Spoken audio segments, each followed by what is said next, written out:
We know the Arizona Diamondbacks are going to be looking to improve their bullpen this offseason, and we have 5 ideal relief pitchers that the Diamondbacks should be interested in. All this and more in 30 seconds. Don't you go anywhere. Jesse, name them all right now.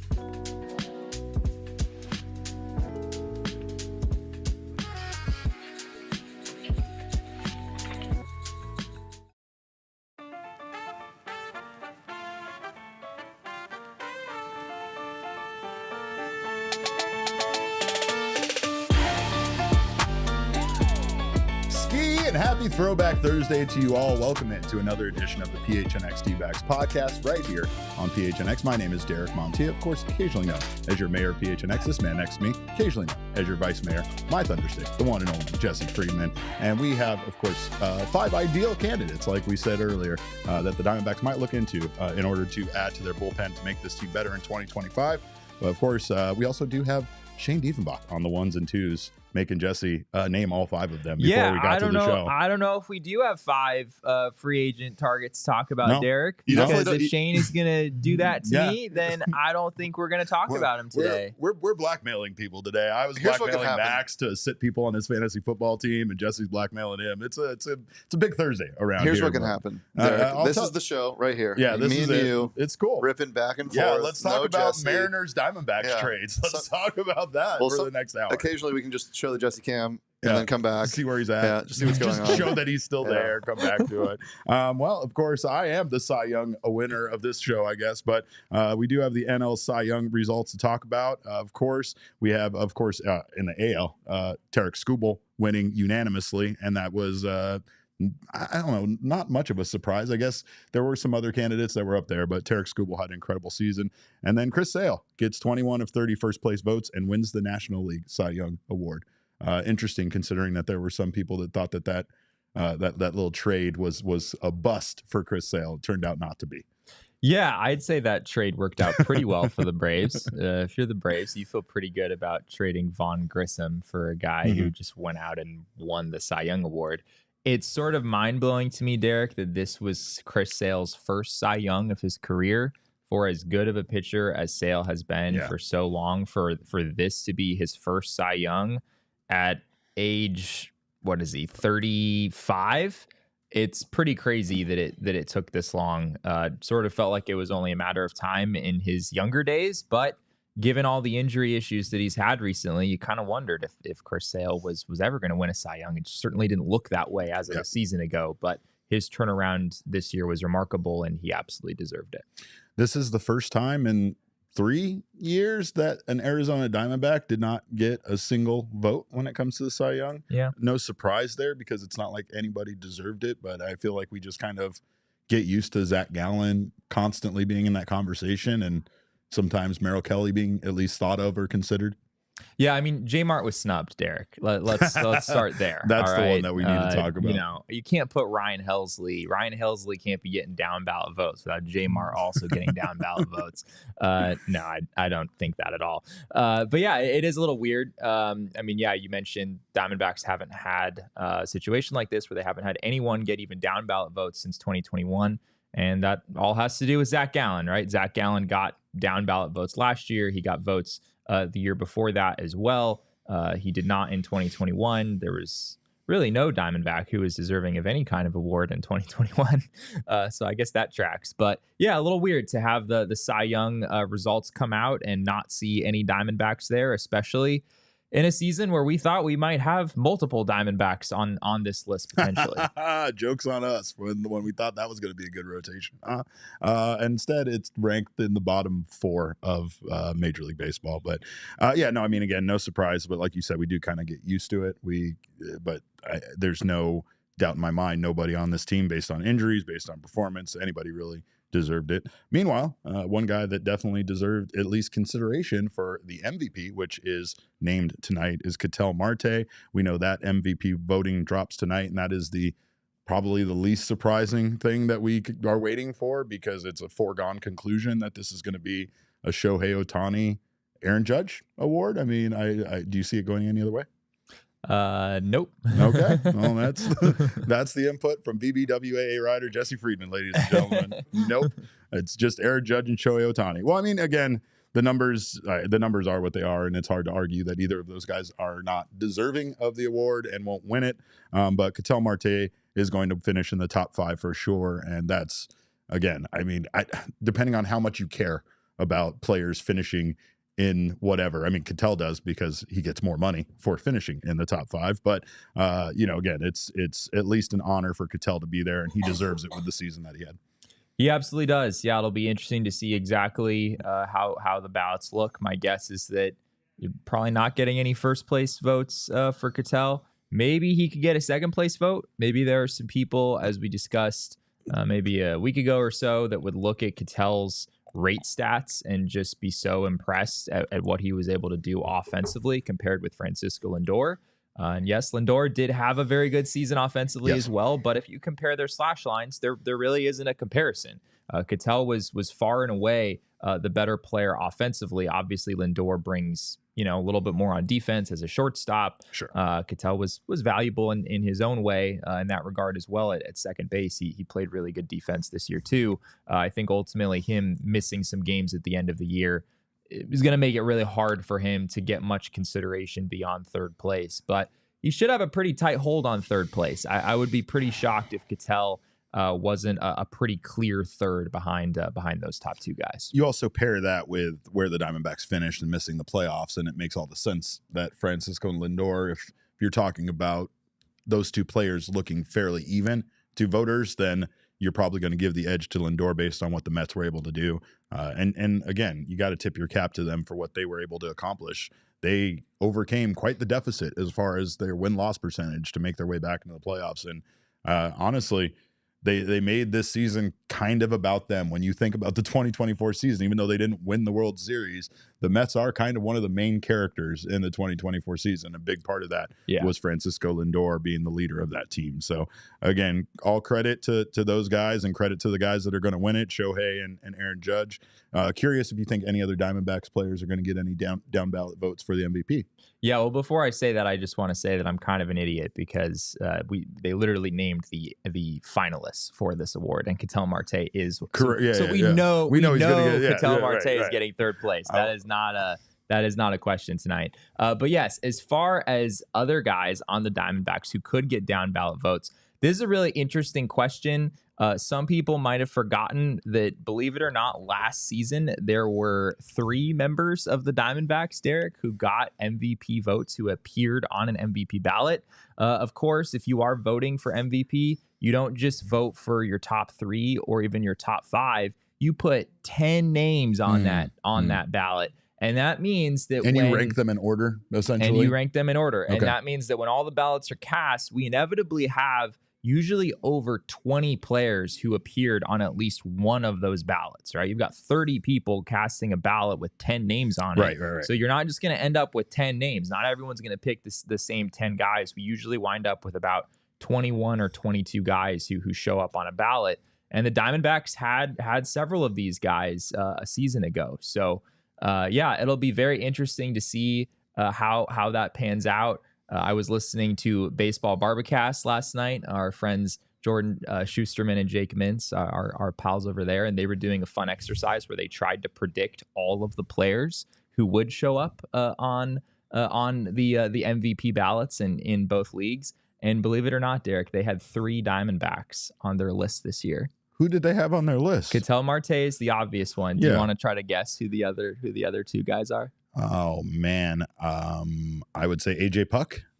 No. Oh, these are obviously position players. They are position players. Okay, yes. So Gino Suarez. Gino Suarez was one of them. Yeah. Yes, both of them picked Gino as like a lock. They both had Gino as a lock to get at least some interesting down ballot MVP vote consideration. Wouldn't be the first time for him. I believe 2 times in the past, Eugenio Suarez has appeared on an MVP ballot, 2018 and 2019. I think there's a pretty decent chance that Gino appears on a ballot. Do you want to guess who the other guy that they picked is? Oh God, Christian Walker. I think that's a pretty good guess, but it was not Christian Walker. They picked Corbin Carroll, Derek, believe it or not. Well, I mean, honestly, if you start looking at just Corbin Carroll from the end of June beyond, then yeah, I could see how that would be your assessment. Oh yeah. And in a lot of cases, that's what, guys vote based on, isn't just necessarily how much they struggled for a portion of the season, but how good they were once they kind of found their rhythm and how long they were able to sustain that for. So that doesn't actually surprise me too much, but I think we just know that Corbin Carroll had a very, very erratic season, to say the least, and lacks consistency. Corbin was one of the MVP vote getters from last year, if I'm not mistaken, right? Yes, Corbin finished 5th last year. He finished higher than Juan Soto. So Corbin, 2023 was very, very 25, 50 season. You're going to do that. Yeah, sometimes. you're gonna get some votes, not just in Rookie of the Year, but an MVP as well. I think I'm with the baseball Barbacast fellows about Gino. I do think that someone is gonna give Gino like a 10th place vote or a 9th place vote or something like that. Corbin, I feel a little bit less confident in, just because. I mean, I guess this was the case with Gino too, but there was such a narrative for like the entire first half of the season that Corbin was just a shell of himself, right? Everyone was not everyone, but a lot of people were talking about it around the game is here's this guy who just totally went off his rookie season and has just not been anything like that in his sophomore year. But as the season progressed, as you said, he was a very, very, very good baseball player. From basically the middle of June through the end of the season. So I wonder if like that narrative being in people's heads and then looking at the numbers and seeing like solid numbers, right? It is a 2020 season, but it's also an OPS of 749 and an OPS plus of 107. Like I think there's going to be other guys that are higher than that. There's really plenty of other guys who are higher than that. So I am a little bit skeptical of Corbin showing up on a ballot, but it wouldn't totally shock me at the same time. It definitely wouldn't shock me as well. But like you said, it's it's MVP voting, and you got to come up with 10 names, and sometimes it's who you saw and who you felt really was the most valuable player, especially to their team. I don't know. I guess that's why it also wouldn't surprise me to see no down ballot votes for the Diamondbacks players because they didn't reach the playoffs and they just might not be considered by voters. But congrats to Ketel Marte. He deserves that recognition. He also deserves the pay bump that goes along with finishing in the top 3. Give that man his money. I need more flashy cars and more flashy shoes. I also think it's interesting to look at last year where we mentioned Corbin was 5th in MVP voting, but the Diamondbacks did have 2 other players who also got down ballot MVP votes last year, or I guess I should say down ballot MVP vote. Both of them appeared on one person's ballot, and it was a 10th place vote. Was it Zach Gallen? Zach Gallen was one, and the guy you said earlier, Christian Walker, was the other one. He was pretty damn good last year. Both of those guys got 1 10th place vote in MVP last year. So, yeah, I can safely say we're not going to have any D-backs pitchers showing up on any ballots this year. That's for sure. Maybe J Mart, maybe AJ Puck.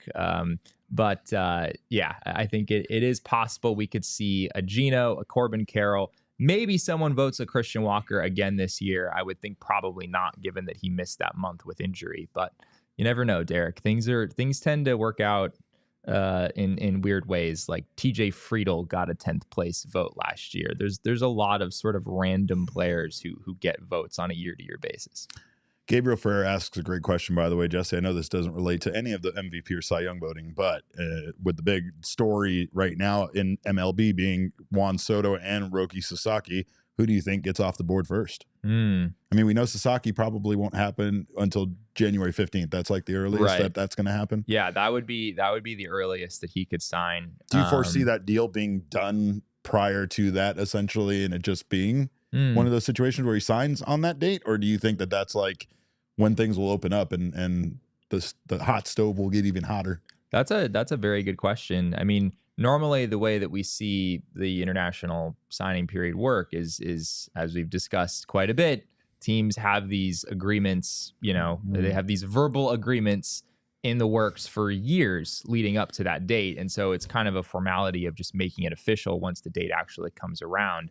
I guess it's possible that Roki Sasaki could play out the same way, where all of the negotiations are going to work out or occur before that date, and then once it rolls around, it's just a matter of actually making everything official. I think there's at least a decent chance that Juan Soto signs before January 15th. I know at one point there was a rumor about him wanting to pick his team by the end of the winter meetings or something like that. I'm not sure that's going to happen, but I do think that Soto is going to sign before Sasaki, maybe by a pretty wide margin. Like Shohei Ohtani last year, I know it felt like an eternity, but he signed in, what was that, the second week of December, I think. So I would be pretty surprised if Soto dragged out all the way until mid-January. For the sake of all of us, let's hope that does not happen. For the love of God, please, let's get it done. Let's get it done.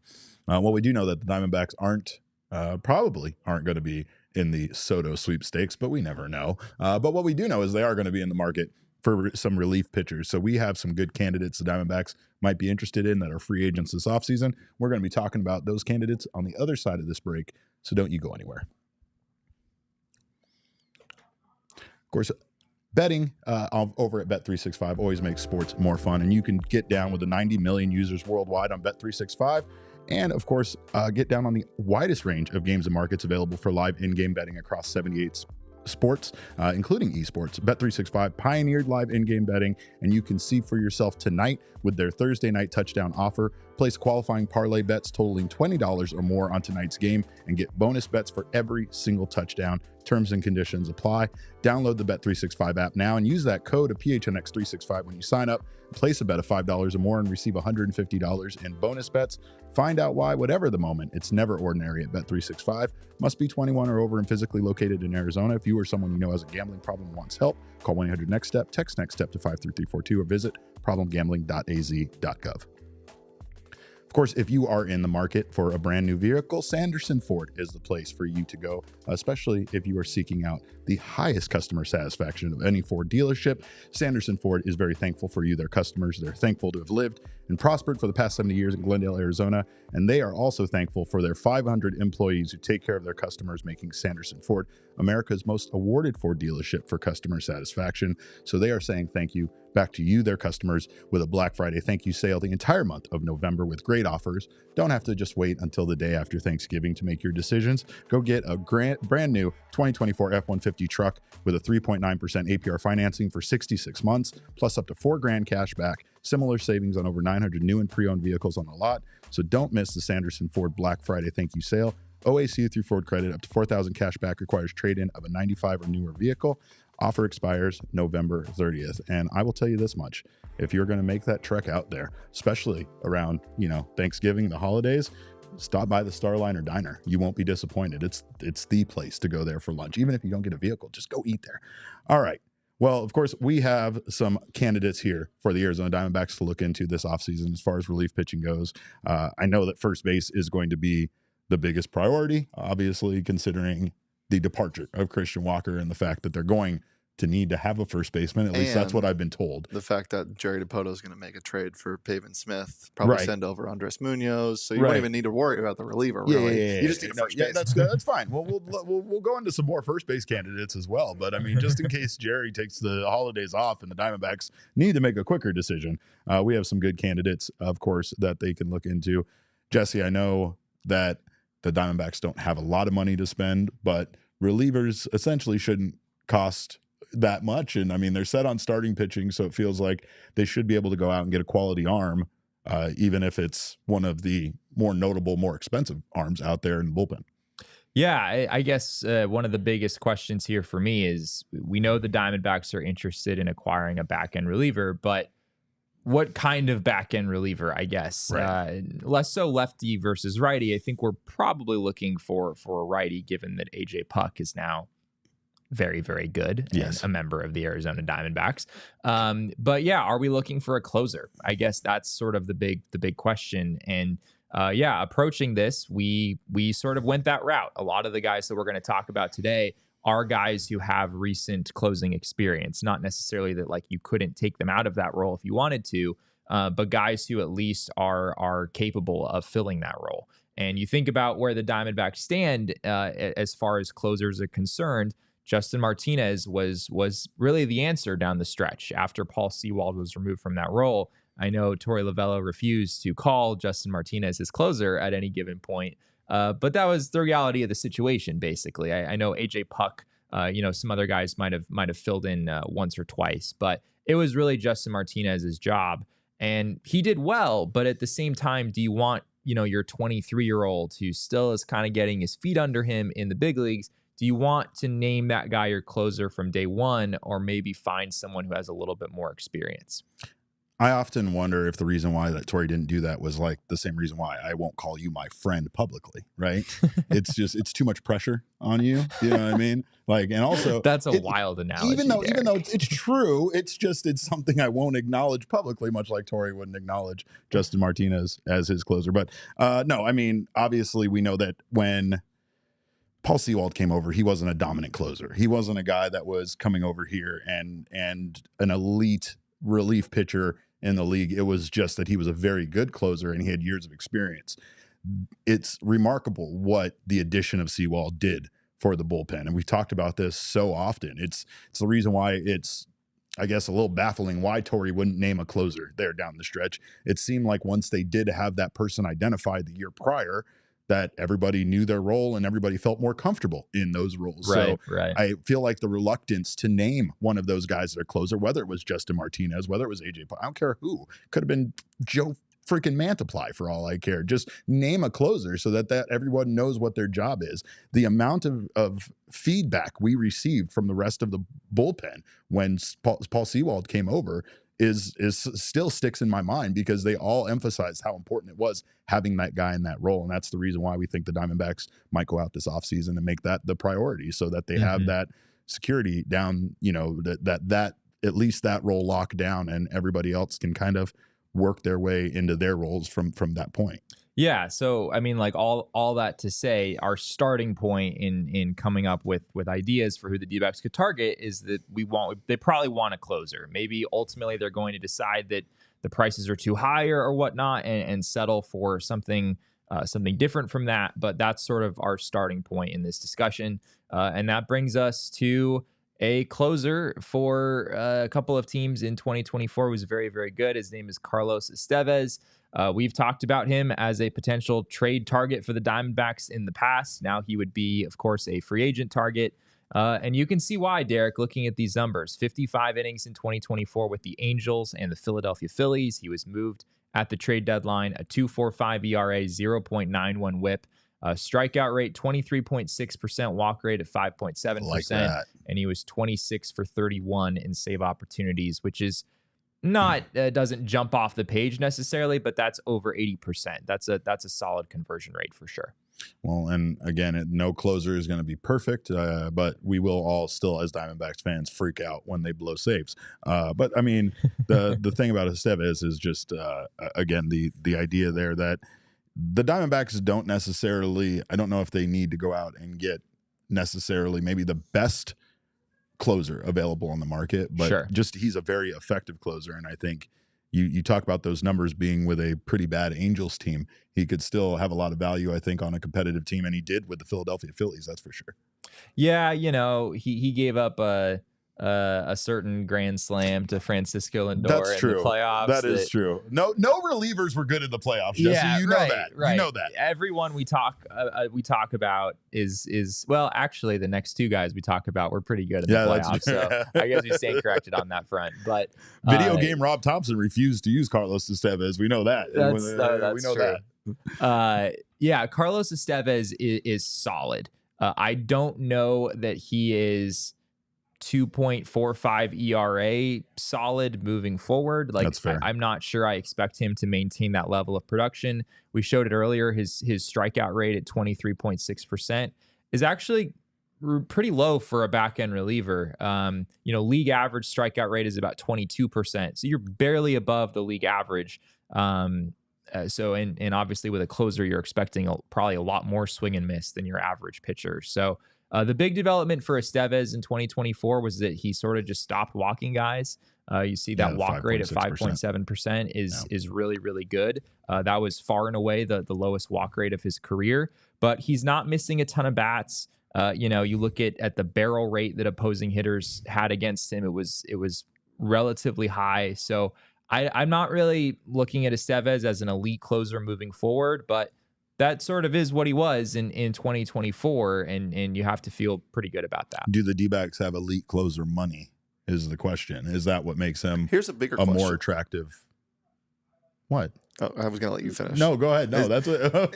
Here's a bigger question. Is the closer spot in baseball the most important position when it comes to intangible things, like as RA mentions, the Kamehameha celebration, the dominant walk-up song, and video presentation that Cam mentions? Those are more important than anything. Yeah, you're right. I mean, that's 75% of being a closer. The rest of it's getting kind of in the strike zone, but like Diaz would be nowhere near. Oh, absolutely. What he would be if he didn't have the even trumpet. know Edwin Diaz's name most likely if it wouldn't be for that entrance. It's electric. Jerry DiPoto, but it doesn't really matter. That's true too. That trade was really good for the Mariners, by the way. It all comes back to the Mariners for Shane. It really does. No, I mean, I don't know. We've seen closers be fairly important, at least during the regular season. That's the one thing here with the Diamondbacks, especially considering how short they fell of the playoffs this year, right? If they had a closer and they win one more game, then we're talking about what they did in the playoffs and not them not making the playoffs. So I do think that role is very important for the Diamondbacks to fill and to have, and to not have it be this closer by committee, despite the fact I still think that that's outrageous. I think that using the best available relief pitcher in the ninth inning based on matchup still makes the most sense to me, whether it's AJ Puck or whoever else. But still, I'm in favor of them getting this closer role established. And again, the one thing with Estevez compared to these other guys we're going to talk about is cost, and the Diamondbacks might need to fill obviously some more roles besides just that first base role, and they might not be able to afford some of these more elite closers that are available in the free agency market. So MLB Trade Rumors projects 3 years, $27 million for Carlos Estevez. Yay or nay, Derek? What do you got? Yeah, I'm doing that. Okay. I don't hate that. And I also don't know, like, again, it's the fact that he's a solid back end reliever. So if the closer role doesn't work out, I still think that there's some value there. But I mean, again, this is not what we're looking for. We're really looking for a closer. I think that we can be confident that's going to be good in that role. And I don't know. I mean, I'm trying to look for the future here for the Diamondbacks. And I still think that Justin Martinez is going to be the future. So I don't know if they need to sign a closer or back end reliever right now to a longer term deal. They could maybe get a little bit more expensive option that's maybe just a 1-year deal and fill that gap until 2026 when I think J-Mart might be ready.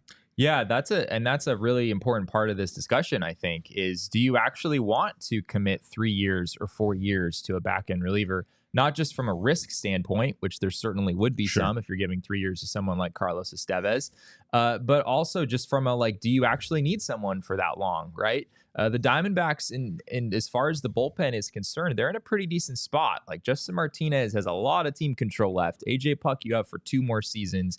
You know, Kevin Ginkel, Ryan Thompson, those guys have multiple seasons of control remaining.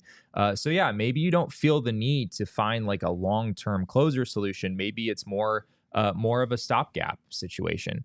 And that serves as a perfect segue to our next guy, who is or was a member of the Los Angeles Dodgers. So maybe people are not too happy about that on the front end.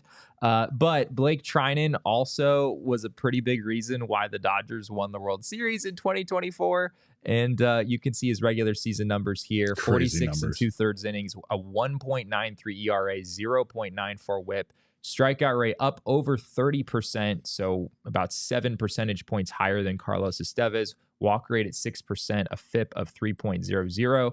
We do not have his save numbers here, Derek, because Blake Treinen, I believe, is the one guy on the list that we have today who did not spend significant time closing in 2024. He had 1 save and 5 opportunities, but saves are a weird stat, and I wouldn't really read much into that at all. So he's a guy who has closed in the past. I think he probably could close if you need him to. But more than anything, he was just a really freaking good back end reliever in 2024. What's going on with Blake's last name there? It was misspelled, so he just turned to Blake instead. Yeah, no, I get it. No. Well, I mean, there's many advantages there, right? The biggest one being that you're taking one of the Dodgers' best pitchers away from them, and you are making them a Diamondback. He was also extremely elite for the Dodgers, and you could argue that they wouldn't have won the World Series even with all of their high-powered, high-priced free agents, everything they've added. He was probably the key to them winning the World Series there, and just a big part of even their regular season run. So just a really good pitcher that you can take away from a division rival and add to your team. And I think that's obviously the biggest reason to do that, not to mention all the benefits that it brings to this, this Diamondbacks team. This is an elite closer, and that's what right now the Diamondbacks need if they want to compete in 2025. This is kind of an all-in season for them. So I could see them going in on a shorter-term deal that's worth a lot of money to bring someone like Treinen in. Yeah, Treinen, the big thing with him has always been injuries.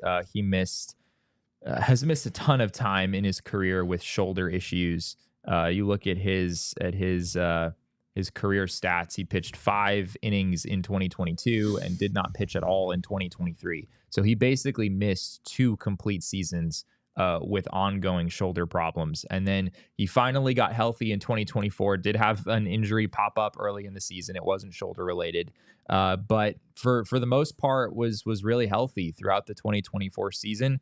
And he did serve as the Dodgers closer at least a portion of the time in the playoffs. He had 3 saves over the course of the postseason. He pitched 2 1/3 innings in Game 5 of the World Series in a game where the Dodgers were extremely shorthanded on the pitching side. Jack Flaherty gave them basically no length. And Blake Treinen was able to step up in a huge way. And again, this is a guy who's had all kinds of shoulder problems the last few years. Like, not necessarily the guy you want pitching 45 pitches in one game, but in the biggest moment, he was able to come up in a really big way for them.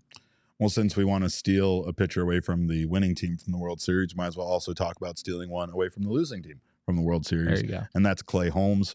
Clay Holmes is a guy that had kind of a rough career with the Pittsburgh Pirates there for a while, and then somehow just became incredible with the Yankees, fairly incredible as a reliever for them. And he posted a 1.61 ERA in his first season with them, 2.54 in 2022, 2.86 in 2023, and then last year was actually his worst ERA in his time with the Yankees. 3.14 or pi there, as Shane so eloquently put it. 63 innings pitched, a 1.30 whip, 25.1% strikeout rate, 8.1% walk rate, 30 saves out of 43 opportunities. Kind of like Carlos Estevez, right, Jesse? Like not a guy that's going to blow you away with the numbers too much. His strikeout percentage just a little bit there above league average, but a guy that got the job done for the Yankees this season. Well, just so make sure I'm reading this graphic correctly that Shane made us. This does not communicate that Clay's ERA was 3.14. Communicates that his ERA was 3.1415. You're so annoying. You are so annoying. This is why I won't admit he's my friend. We're going back to this. We're going back to this. Bring up the little Shane cam. I want the Shane cam up there. Yeah. We'll just do this ourselves from now on, Shane, because I don't want to talk to him anymore for knowing that off the top of his head. He made a math joke, Derek. I had to go with the bit, I don't think you did. I really don't think you did. But Clay Holmes, again, another great option. Not going to cost nearly as much as some of the others, but again, these guys were in the World Series, Shane, so you get that World Series exposure, and I feel like that's maybe the danger of trying to sign them in their walk year after their contract is that they just now cost more because they were on teams that went all the way to the World Series. Jesse, doesn't pi have something to do with a circle? It does. What does it have to do with a circle? It's what you use to determine diameter, right? Is it? Pi is the I'm like flexing my math teacher muscle on the show. Why are we doing this very often? I hate this. Pi is the ratio of the circumference of a circle to its diameter. That's right. Do that. You see? I was on the right track. You still don't get your camera back. Yeah, don't put the camera on him. But. Jesse, say something nice about Derek. Impossible. Again, this is why I won't admit he's my friend. One thing that stands out to me about Clay Holmes is he's really not going to say anything. He does not have anything nice to say. We're moving right along here. Moving right along. We have more free agent targets. We're on a time constraint, Derek. We got it. Sorry, we got to keep the show moving. I forgot. So Clay Holmes had a 64.6% ground ball rate in 2024. Ooh, I like that. And I think that's something you have to very much factor into his profile. Yeah, you're right. He's not going to strike out everyone in the world. A 25.1% strikeout rate, as you said, just a little bit above league average. But when you're getting so much contact on the ground, it definitely helps a lot. Holmes is a guy who doesn't really allow many home runs as a result of that. It makes sense. Everything's on the ground. It's hard to hit a home run when you hit the ball on the ground. That's what I've heard. So yeah, I think he's a solid reliever. People probably perceive him as being worse than he actually is because he pitched for the Yankees. And as an outsider, the fan base there does not seem to take too well to relievers who are anything other than like absolutely dominant. I'm going with Elise's comment here because we know Elise is actually Mike Hazen. So this already means that they're not going to sign Holmes. So it doesn't matter. But Elise, quote unquote, says, I watched him pitch a lot and it was usually always dramatic and never easy. It's why you stopped being their closer. LOL. Yes, I don't want that drama in my life, Jesse. I don't need that drama in my life. You know what I would like? I would like a low drama, like just conflict-free closer that just kind of comes in and does his job. Maybe it's not flashy. Maybe it's not sexy. Maybe he's not throwing 105 miles an hour, but I don't need that in my life. What I need is to not have, ulcers because of our relief pitchers, especially in the back end, because that's what I feel. That's what I blame at least my ulcers on. That's a good way to pitch relief pitching. We need less ulcers. Yeah, less ulcers. Yeah. So ulcer-free baseball. Please. That's the Arizona Diamondbacks way in 2025. I have enough gray hairs in my beard already. You should have seen me before I took this job. But yeah, I think that there is something to be said about a ground ball pitcher, but Lee says he's not without his excitement. What Elise said is very valid. He had a 1.30 whip, which we showed earlier, which is on the higher end for a back end reliever, sure. Right? Like that's a lot of base runners. So yeah, by no means do I view him as a dominant weapon. I don't think he's maybe quite as good as he was a couple years ago. His velocity hasn't really dropped. His sinker still averages about 97 miles an hour, but it just got hit around quite a bit in 2024.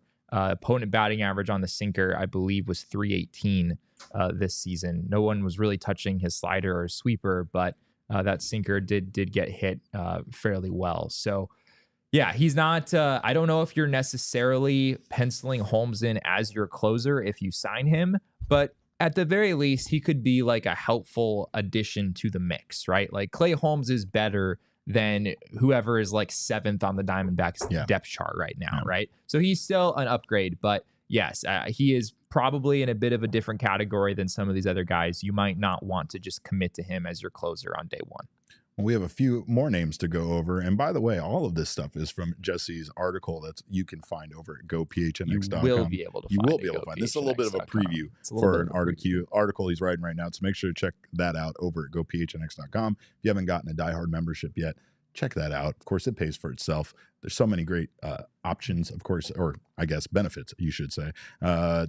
Get yourself a free t-shirt, get access to all of Jesse's premium written content, get access to Ask Archie and all of our wonderful content, including our first episode of D-Backs After Dark with me and Damon, where we're just going to air our grievances with each other and curse a whole lot. That'll be on our Discord, so don't miss that. And of course, all of our other wonderful writers have their content as well. And of course, you get yourself discounts on our events. So join us today. Make sure you sign up.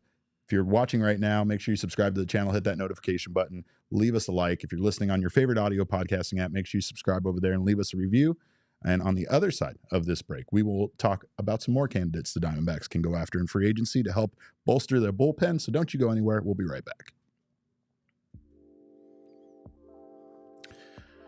Check out Gila River Resorts and Casinos because no one does it better. We love going out there. We'll be doing so many of our events, including Suns and Cardinals watch parties. We have our Ask Archie event coming up at Gila River Resorts and Casinos and so much more, of course. You can visit any one of their 4 Valley locations and see the best that Valley has to offer. Of course, you can go big and go home a winner. They have over 4,500 slot machines and live table games, or you can catch all the action at any of their sports books with an unprecedented level of entertainment and excitement that you just won't find anywhere else in the desert.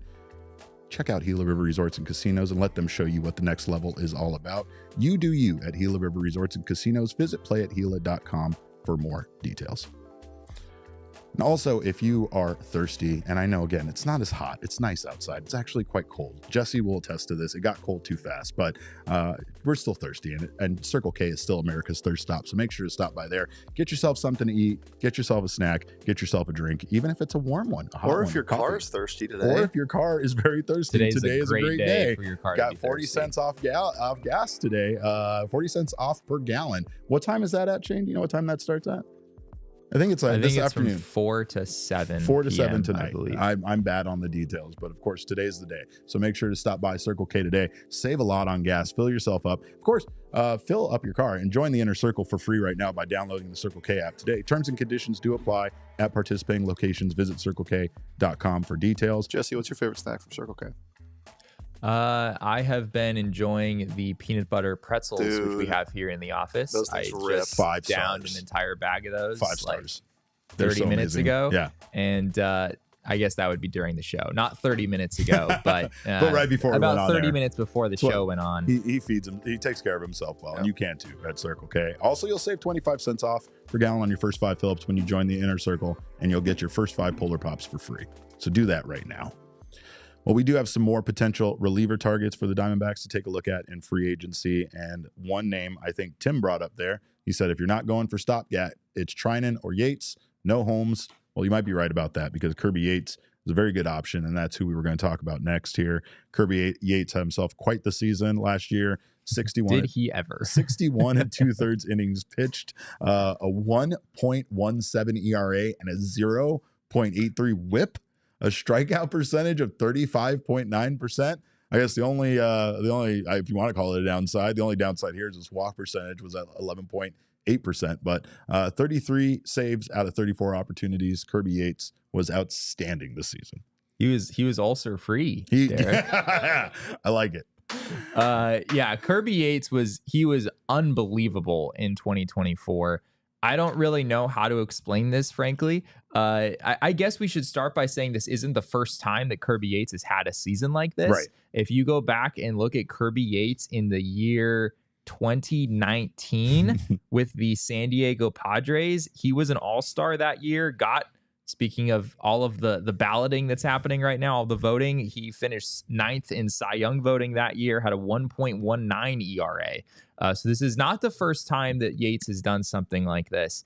But yeah, it was unbelievable. The Rangers signed him to a 1-year, $4.5 million contract last offseason after he had a pretty good year in 2023 with the Braves. Yeah. Not like a great year. Not but the season he had last year with the Rangers. Not a season that he had in 2024 with the Rangers.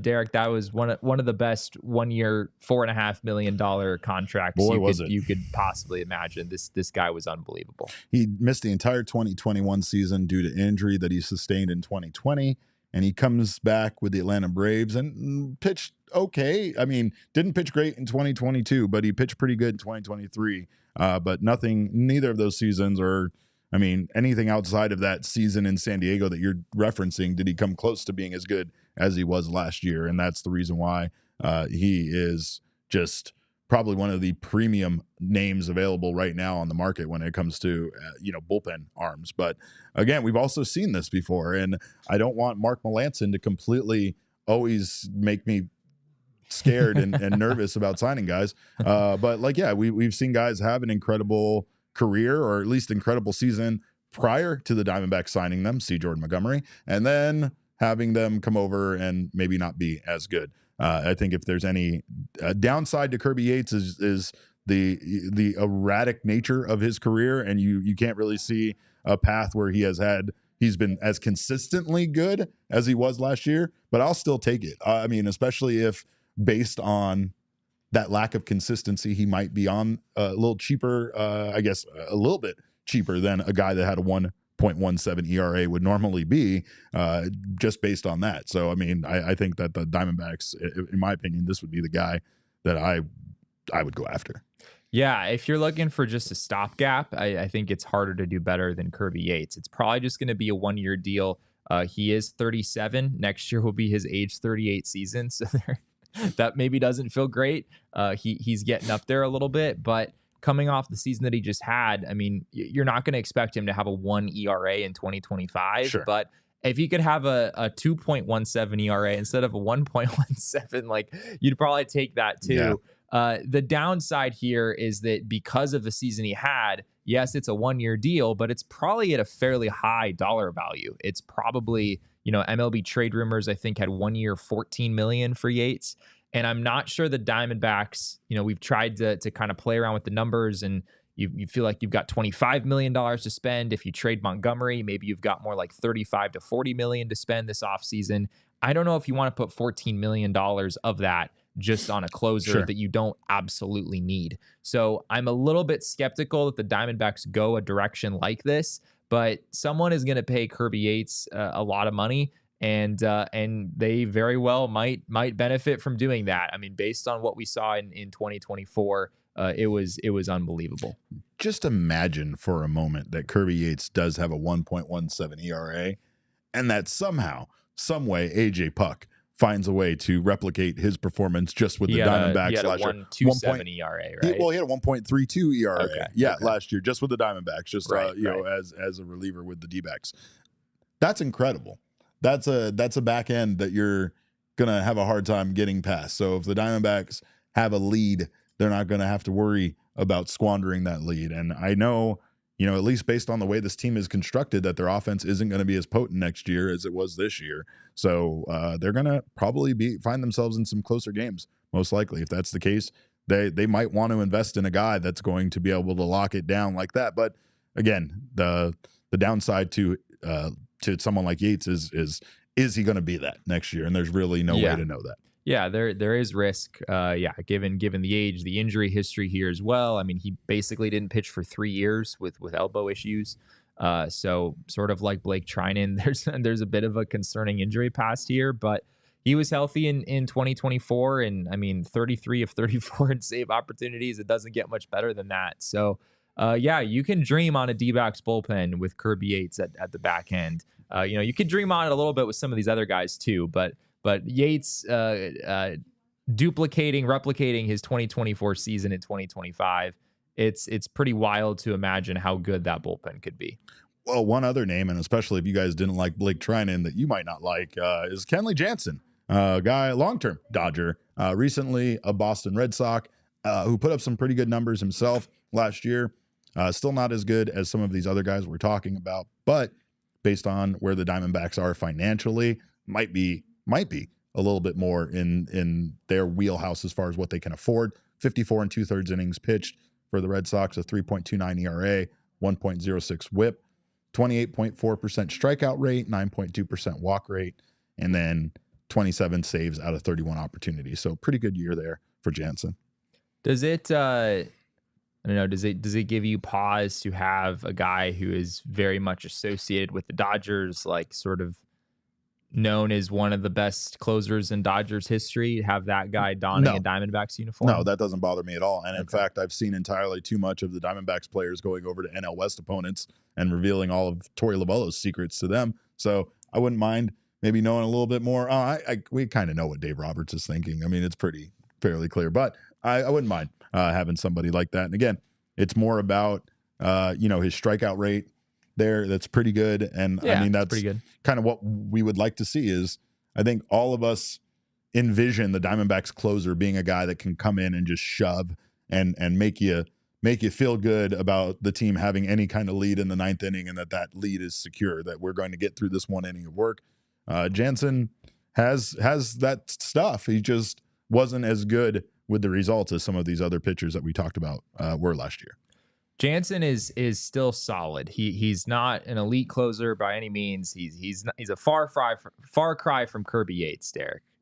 It's true. But at least in terms of what he did in 2024. But on the whole, Kenley Jansen has just continued to be a steady presence in the ninth inning year after year after year after year. And, you look at his velo, like his cutter is 92 miles an hour. Which maybe doesn't feel great, but also it's been that way for like 5 or 6 years now. That's not really a drop off. Last year, bizarrely, he threw 94 miles an hour, but outside of that, it's been basically 92 for about 6 consecutive seasons. So yeah, I think Kenley Jansen is someone you can pencil in the ninth inning and feel really good about. He's not going to get you elite results necessarily, but he just continues to do the thing. He throws his cutter basically every single time, and somehow, after 15 years of doing this, it still works, and somehow still nobody has figured out how to hit it. So Ina Jackson is right. She says, let's stop worrying about injuries. We just hired Kaplan, right? Yeah, that's definitely how this works. Don't forget about the biomechanics. We're going to fix everything. You come to Scottsdale, get in this dry weather. Kaplan will help you. You'll feel the best that you've ever felt. I don't know why that didn't happen for us last year, and I'm still sad about all the injuries. But, of course, that's in the past, and we are going to talk about the past. We're going to talk about why this past week was one of the most important weeks in Diamondbacks history on the other side of this break. Don't you guys go anywhere. We'll be right back. Of course, our PHNX Winter Pickleball Tournament is December 14th at Chicken and Pickle. And Chicken and Pickle, of course, is an amazing indoor-outdoor entertainment complex that includes a casual chef-driven restaurant, sports bar, pickleball courts, most importantly, indoor and outdoor, and just a variety of ways to have fun for you and your group, whether it's a family gathering, whether you're just meeting up with some friends, maybe you are having a party with your coworkers, whatever the case may be, Chicken and Pickle has you covered with plenty of space to do so. And they also have us covered with our Winter Pickleball Tournament on December 14th. We doubled the field since our first tournament with 48 teams this year. All skill levels are welcome. We'll have PHNX prizes as well as food and drink specials, so make sure to join us for that. You can head to chickenandpickle.com to see all the fun you can have at their Glendale location. And of course, if you're new to the game of pickleball, they have a newbie night that you can check out where you get on the courts with others who are new and ready to learn the game. Instruction and facilitated play are included, plus every participant receives a $10 Chicken and Pickle gift card. So don't miss out on the fun over there. Also, if you are looking to improve your home this holiday season, before you have some friends and family come over, maybe to head over to Chicken and Pickle, they're going to stop by your house, and you should have your house looking its best with our friends at Empire Today. They have the right product for your needs, quick and professional installation, and a price match guarantee. They also service their own warranties themselves, so you never have to worry about tracking down manufacturers' phone numbers or getting that taken care of.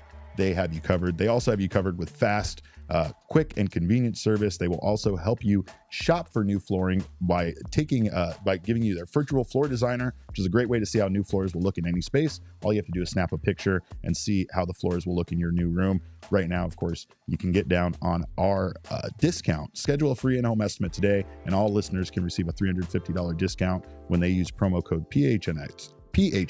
Restrictions do apply. See empiretoday.com/PHNX for details. It is Throwback Thursday.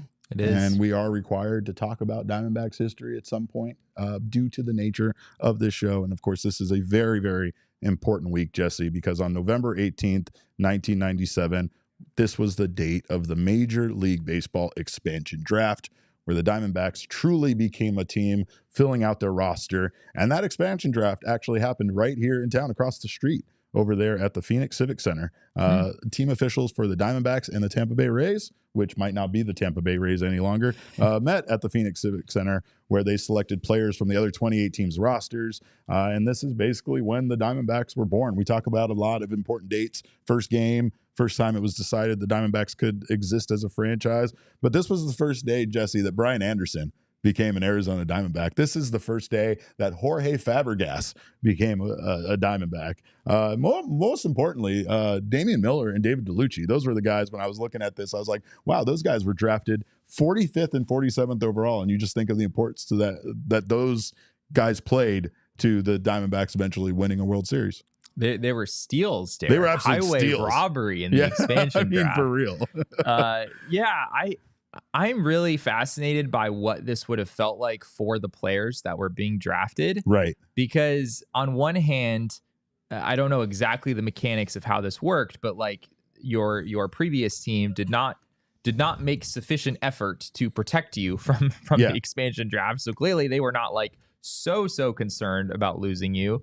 And I guess it's kind of like the Rule 5 draft, which we've been talking about lately a little bit.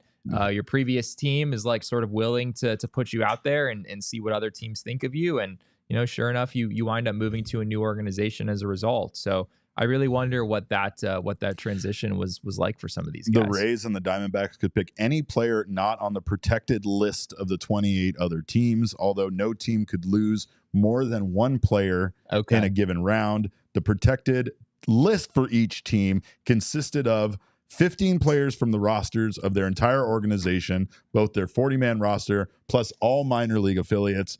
A team could add 3 more players to its protected list after each round.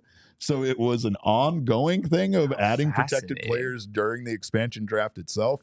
And all players in an organization were eligible to be drafted, except those with no prior major league experience who had less than 3 years of service if signed at age 19 or older, or had less than 4 years of service if signed at age 18 or younger. Weird. Right? And this was all based on the fact that they had the expansion draft, I believe, in 92 when the Colorado Rockies and the Florida Marlins came into the league. So again, this is where a lot of players were selected, and it's just interesting to see some of the names. And like even a guy like Karim Garcia and how he played a role in the Diamondbacks eventually getting Luis Gonzalez wasn't he part of that trade, if I'm not mistaken? Yes, he was. Yes. Edwin Diaz was part of that as well. Diaz? Yes. Mariners great. Edwin Diaz was also taken in the expansion draft. I think it's a different Edwin Diaz. You know who was taken in the expansion draft from the Mariners? Bob Wolcott. If that name doesn't ring a bell, well, it makes sense because he played 1 year for the Diamondbacks and posted a ERA of 7.09, I think. Huh. So very nice. You're welcome right about that. Edwin Diaz was the second baseman. Different guy. Other Edwin Diaz, probably born but not particularly old at that point. He's probably like 7 or 8 years old, something like that. But it's fascinating. It's fascinating to think about. You said like being teams. Well, imagine us covering this, right? He was 3 years old. Right across the street and having 2 new teams out there picking players off of each all these other rosters. Twitter would have lost their mind about this. Should I say Twitter? Do I say Blue Sky now? I don't know. What are you can social say whatever media? You want. Can I? Yep. Okay. Well, not whatever you want. Not whatever. I know they gave me a list of things I can't say, but with the 52nd pick in the MLB expansion draft, the Arizona Diamondbacks select 3-year-old Edwin Diaz. Yes. From daycare. Yeah. Well, where was Omar Dahl? I'm curious when he was. Okay, so he was the second pick of the second round, it looks like, in the expansion draft. And that is pretty impressive. I mean, I don't know exactly how he was viewed by people at the time, but Omar Dahl in 1998 for the Diamondbacks had a 2.88 ERA. He was really good. That's a 1.46 ERA plus. At that point, a 2.88 ERA was a pretty darn big deal. So, it's funny looking back at some of these picks and like, oh my gosh, I totally recognize that name. And other guys are like, wow, they took him really high in the expansion draft. And I've like never heard of him. Never heard of him again. Well, we do have some fun stuff, of course, coming up tomorrow. So make sure to join us then at 1 p.m. But until then, we appreciate you guys so much for stopping by. We always thank you for your time. You can follow us on Twitter or X or wherever. I guess we're on Blue Sky now. So follow us there as well. So make sure to check us out everywhere you're on social media. I'm at Cap_Caveman with a K. Jesse is at Jesse N. Friedman. Of course, Large Intimate isn't here, but he's still at Kept Tom Wrights, and we still want you to figure that puzzle out on its own. But we got Shane Diefenbach on the 1s and 2s. Shane, do you want to say anything else about what is going to happen to your Mariners eventually? Andres Munoz is not going to be a Diamondback, and if he is, No, I'm not going to even put anything on that because Jerry DiPoto could very well trade him. Jesse and I were going back and forth. Sorry, I'm derailing this conversation. No, I want to hear Jesse and I were going back and forth. He was like, should I include him in the article? And I was like, and then he was like, you know what? DiPoto traded Edwin Diaz with 4 years left to control, so that could totally happen. Like, you Jesse, just can't rule out anything with Jerry DiPoto. You know, you're not wrong. That's all I got. No, you're not wrong. So look for our episode on the Andre Munoz trade next week because we'll definitely be talking about that. Like I said, I'm at Cap_Caveman with a K. He's at Jesse N. Friedman. That guy over there is at Shane Deef. Our show is at PHNX_Dbacks, but all roads do lead to at PHNX_sports on Twitter, Instagram, and Facebook. We thank you again so much for stopping by. We will see you tomorrow with another 1 p.m. show. And until then, have a wonderful evening. And remember, kids, baseball is fun, but it's so much more fun when you get yourself an elite closer and everybody else knows their job. We all silly like the mayor.